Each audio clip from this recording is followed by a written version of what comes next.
Welcome to your daily dose of Dani. All right, it's funny how things happen.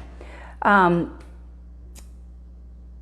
know, I'm in a total concussion fog today, so good luck keeping up. I was talking to my partner Joyce earlier, and she's like, I don't know anything you just said. And I'm like, yeah. And I just got off the phone with my friend Charlie, and his gorgeous little lady there. Same thing. So anyways, but I felt compelled to get on and talk. But it's funny how things happen, is that I got on this whole journey from a tragedy in my life, a changing event in my life. And I want to talk to you about what Devoted to a Soldier and Join Our Table movement is, because it is so powerful to me in my heart and to the people that are involved or attend the events or watch them live and participate in it. There is something that I saw from my cousin and my son from when they got out of the military to now, right? This transition period. And for some people, depending on what their service was, it lasts a really long time. And there is a lot of loneliness that these men and women feel. There's a lot of disconnect, a lot of not understanding what they're thinking or that they feel they have the right to think and feel. And a total lack of community. Right? You are programmed so well to do a certain job. And the unprogramming part isn't really there. And so the Devoted to a Soldier, the book, and the documentary, and the Join Our Table is the community part, right? And it is just a voice for them to lead. And this is why, because when we were in Dallas, we had people that were, female combat vets. We had female vets, we had regular vets, we had vets that were there for 27 years who said, I'm not gonna talk about what I saw a majority of the time, nor should you hear what I'm gonna say. And the thing that they lacked is community. And when they walked away from this event and they were able to speak from their heart what they went through, to be able to share for the people behind them coming, because there will always be another veteran behind them.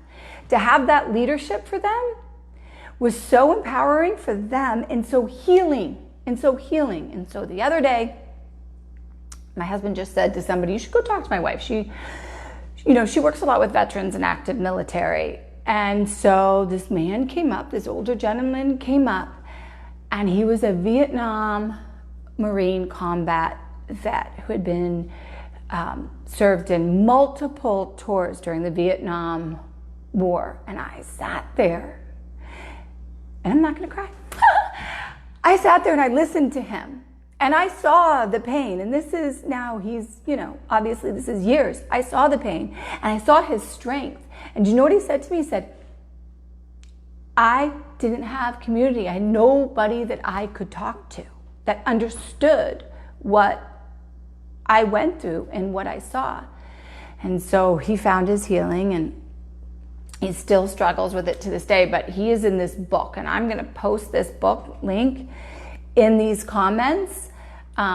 It's a book that his psychiatrist from the VA, when he found years and years and years ago, wrote. And it's the stories of these Vietnam vets from it's just transcribed, kind of like my books are. I don't write the books, I transcribe them, and there are parts of it that I write, but there's stories I don't write. This man didn't write these stories. I want you to listen to it, even if you listen to 10 minutes. That's all it took for me to start crying. Not crying out of sympathy, not crying, but because you can feel their pain. And when you can see these, you feel their pain, but you also feel their strength to be able to survive. And it's not just vets, it's first responders, it's people with traumatic brain injury, it's people that deal with chronic illness or cancer. It goes anything across the board. If you've been in any kind of traumatic experience at all, or know somebody at all, you can relate.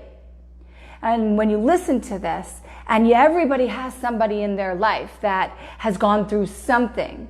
And you just think, if they're feeling a 16th of what these men are feeling in this book, if they're feeling an 8th, a 16th, a 100th of it, it will give you a different perspective on you and your life. And when you're looking at people and listening to people, and if maybe you've cast judgment on them, or your hearts aren't opened, or you think like, well, they're so weird, I would never want to do business with them, I don't know. Take a minute to actually listen. And then you'll understand why. That doesn't mean you're going to do business with them. That doesn't mean you're going to be friends with them. But you might just understand that, not everybody's perfect. You're not perfect. I'm not perfect. And there are some people's that imperfections or the stuff that they have gone through is more massive than what you and I have gone through. So have a little compassion, not because they're broken, because nobody's broken. But your compassion comes with you not casting judgment on people that don't necessarily show up like you do.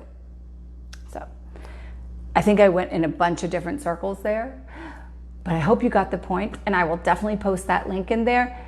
Listen to the book. I'm listening to it on Audible. But I warn you, when you listen to it, you better have, it is raw and it is real. There's no bullshit in it. So if you don't want to listen to that, if you don't want to deal with what other people's reality are, I wouldn't do that. But again, this isn't just about vets. It's about anybody who suffered anything or gone through anything in their life. And it does not matter how big it is. It only matters how big they feel it is, right? Because everybody handles things differently. So I will see you on the other side. Ooh.